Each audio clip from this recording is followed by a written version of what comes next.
ढोलकपुर नाम के एक छोटे से गांव में अर्जुन नाम का एक गरीब लड़का रहता था। उसके परिवार में उसके साथ उसके बूढ़े माता पिता रहते थे। अर्जुन का परिवार बहुत ही गरीब था। उनके पास ना तो कोई जमीन थी, ना ही खाने के लिए कोई साधन था। अर्जुन दिन भर मजदूरी करता और उससे जो कुछ भी कमा पाता उसी से अपने पूरे परिवार का पेट भर लेता। यह देखकर अर्जुन के माता पिता बहुत दुखी होते। हमारे पास ना अपना घर है और ना ही अपनी कोई जमीन। हमारा बेटा दिन भर दूसरों के खेतों में मजदूरी करता है और उसके बदले भी उसे बहुत कम पैसे मिलते हैं। हम दोनों अपने बेटे पर बोझ बन रहे हैं। परेशान मत हो सावित्री, हमारा बेटा बहुत मेहनती है। भगवान सब देख रहा है। अर्जुन ने कभी किसी के साथ गलत नहीं किया। वो ईमानदारी से मेहनत करता है। उसने बचपन से बहुत परेशानियां देखी हैं, पर उसने कभी हार नहीं मानी। एक दिन हमारा बेटा भी बहुत धन कमाएगा और उसकी सारी परेशानियां दूर हो जाएंगी। अर्जुन हमेशा सोचता था कि आज भले ही उसकी किस्मत उसका साथ न दे रही हो, पर उसे यकीन था कि अगर वह मेहनत करता रहेगा तो एक दिन उसका भाग्य भी बदलेगा और उसकी सारी परेशानियां खत्म हो जाएंगी। एक दिन अर्जुन धनराज सेठ जमींदार के खेत पर काम कर रहा था। धनराज पास के एक पेड़ के नीचे बैठा था। अर्जुन अपने काम में लगा हुआ था। तभी उसने देखा कि धनराज बहुत ही उदास है और गहरी चिंता में डूबा हुआ है। धनराज को उदास देख अर्जुन तुरंत धनराज के पास गया और बोला, क्या हुआ मालिक? आप बहुत उदास लग रहे हैं। मुझे ऐसा लग रहा है जैसे आप किसी गहरी चिंता में हैं। कुछ हुआ है? मुझे बताइए, क्या पता मैं आपकी कोई सहायता कर सकूं? अर्जुन की बात सुनकर धनराज को गुस्सा आ गया और वह अर्जुन से गुस्से में बोला, अरे तू मेरी क्या सहायता करेगा? तू खुद अपनी सहायता कर सकता है क्या? अगर तू किसी की सहायता करने के काबिल होता तो क्या तुझे 2 वक्त के खाने के लिए आज मेरी जमीन पर काम करने की जरूरत पड़ती? चल यहां से जा, अपना काम कर और मुझे परेशान मत कर। सेठ जी, ऐसा नहीं है। ये सब वक्तव्य की बात है। सब किस्मत का खेल है और इंसान को अपनी मेहनत पर विश्वास रखना चाहिए।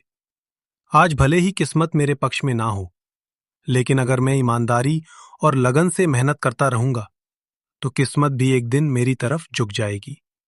मेहनत और धैर्य से तकदीर के दरवाजे खुलने में देर हो सकती है, लेकिन मेहनत कभी बेकार नहीं जाती। अर्जुन की बात सुनकर धनराज बहुत प्रसन्न हुआ। अरे अर्जुन, तेरे विचार तो बहुत अच्छे हैं। तेरी बातें सुनकर मन को एक सुकून सा मिला है। इतनी परेशानियों में भी तू अपनी जिंदगी खुश होकर काट रहा है। सेठ जी, ये सब मेरे पिता की सीख है। जब भी मैं किसी चीज के लिए अपने पिता से जिद करता था तो मेरे पिता हमेशा मुझे यही समझाते थे, बेटा अर्जुन, हमारे पास इतना धन नहीं है कि मैं तेरी हर इच्छा पूरी कर सकूं, लेकिन एक बात हमेशा याद रखना, जिंदगी भी मौसम की तरह होती है। कभी ये धूप की तरह खुशियों से भरी होती है, कभी ठंड की तरह कठिनाइयां लाती है और कभी बारिश की तरह परेशानी आती है। लेकिन जैसे हर मौसम बीत जाता है, वैसे ही जिंदगी के मुश्किल हालात भी गुजर जाते हैं। बस धैर्य और हिम्मत बनाए रखना जरूरी है, क्योंकि एक दिन सब कुछ ठीक हो ही जाता है। अरे वाह, लगता है तेरे पिता बहुत ही नेक इंसान है। किसी दिन मैं भी उनसे जरूर मिलूंगा। मालिक, क्या हुआ है? आप एक बार मुझे साफ साफ बताइए। क्या पता आपकी परेशानी का कोई हल मिल ही जाए। अरे अर्जुन, मैं एक बहुत बड़ी परेशानी में फंस गया हूं। मुझे अपनी परेशानी का कोई भी हल नजर नहीं आ रहा है। अर्जुन, हमारे गांव में मेरे पिता की एक पुश्तैनी जमीन है जो काफी पीढ़ियों से हमारे पास थी। उस पर मेरा और मेरे भाई का हक है, पर हमारे गांव के ही 2 बाप बेटों ने उस पर कब्जा कर लिया है। मैं पुलिस थाने में केस दर्ज कराने की सोच रहा था, लेकिन गांव के बहुत बड़े बड़े लोग उनके साथ हैं। मैं कितनी भी कोशिश कर लूं, लेकिन मैं उन लोगों का कुछ नहीं बिगड़ पाऊंगा। अब तो उन लोगों ने उस जमीन पर खेती भी शुरू कर दी। मेरे पिता की पुश्तैनी जमीन मेरे हाथों से छीनी जा रही है, इसलिए मैं बहुत परेशान हूं। मुझे समझ नहीं आ रहा मैं अब क्या करूं। आप सही कह रहे हैं सेठ जी। अगर आप कानून का सहारा लेकर भी अपनी जमीन को वापस लेने की कोशिश करेंगे तो भी आप उनका कुछ नहीं कर पाएंगे। हाँ अर्जुन, अब तू ही बता, मैं अब क्या करूं? अर्जुन ने कुछ देर सोचा और कहा, मालिक, आप चिंता मत कीजिए। हर परेशानी का कोई ना कोई हल जरूर होता है। अगर आप चाहे तो एक तरीका है जिससे आप अपनी जमीन वापस पा सकते हैं। अगर ऐसा कोई तरीका है तो जल्दी बताओ। अर्जुन ने धनराज सेठ को अपनी सारी तरकीब पूरी तरह समझा दी।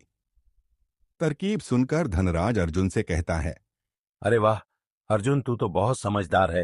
तूने तो बहुत अच्छी तरकीब बताई है। ऐसे तो मेरी जमीन मुझे जरूर मिल जाएगी। मैं तुझसे वादा करता हूं, अगर तेरी यह योजना सफल हुई तो मैं अपनी जमीन का एक हिस्सा तेरे नाम कर दूंगा। अरे मालिक, आप ऐसा क्यों कह रहे हैं? आप मेरे मालिक हैं। आपकी वजह से मुझे अपने घर के लिए 2 वक्त का खाना मिल जाता है। आपकी मदद करना तो मेरा फर्ज है। मुझे आपकी जमीन नहीं चाहिए। ठीक है अर्जुन, तुम बहुत नेक इंसान हो। कल से तुम इस काम पर लग जाओ।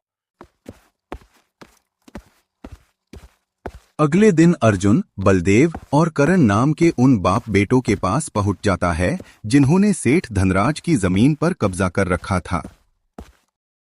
नमस्कार सेठ जी, मैं यहाँ से गुजर रहा था तो पास के लोगों ने बताया कि आपके यहाँ काम के लिए मजदूर की जरूरत है।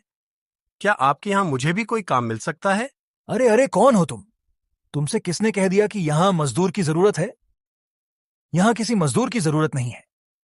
सेठ जी, मैं एक मजदूर हूँ। पास ही के एक गांव में रहता हूँ। काम की तलाश में इधर उधर भटक रहा हूँ। हर दिन कहीं ना कहीं काम मिल जाता है। बस उसी काम को करके अपना पेट पालता हूँ। कभी खेती कर लेता हूँ तो कभी कोई मजदूरी।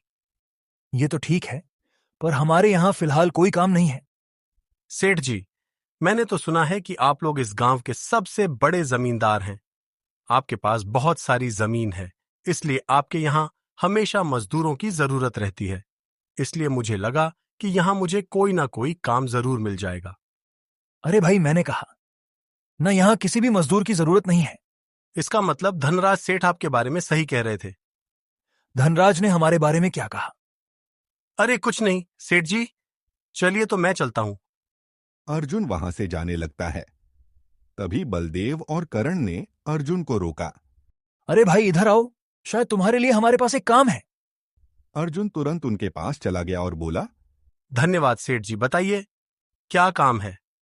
आप जो भी काम बोलेंगे मैं हर काम करने के लिए तैयार हूं। अरे सब्र रखो, काम तो हम तुम्हें बता ही देंगे। पहले यह बताओ कि धनराज हमारे बारे में क्या कह रहा था।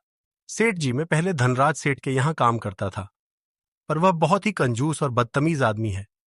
मैं उनके यहाँ दिन रात मेहनत करता, पर इतनी मेहनत करने के बाद भी वो मेरी सही मजदूरी नहीं देता था। इस बात पर कल मेरी उससे बहस हो गई थी। जब मेरी सेठ धनराज से बहस हो रही थी, तब उसने मुझे कहा कि पूरे गांव में उनसे ज्यादा मजदूरी कोई नहीं दे रहा। तो मैंने गुस्से में कह दिया कि गांव के सबसे बड़े जमींदार बलदेव सेठ और करण सेठ सबसे अच्छी मजदूरी देते हैं, इसलिए उनके यहां हमेशा काम करने वालों की भीड़ रहती है। हाँ भाई, बिल्कुल सही कहा था। आखिर हम गांव के सबसे बड़े जमींदार हैं। हमारा फर्ज है कि जो भी मजदूर हमारे यहां काम करता है उसे उसकी मेहनत के हिसाब से सही मजदूरी मिले। वाह सेठ जी, आपने बहुत अच्छी बात कही। धनराज सेठ कभी भी आपकी बराबरी नहीं कर सकता। बलदेव और करण अर्जुन की चापलूसी भरी बातों में आ जाते हैं और उसे अपने यहाँ काम पर रख लेते हैं। अब काम की बात करते हैं। तुम एक अच्छे इंसान लगते हो। हमें अपने खेत पर काम करने के लिए तुम्हारे जैसे ही एक मजदूर की जरूरत है। कल से ही काम पर आ जाना।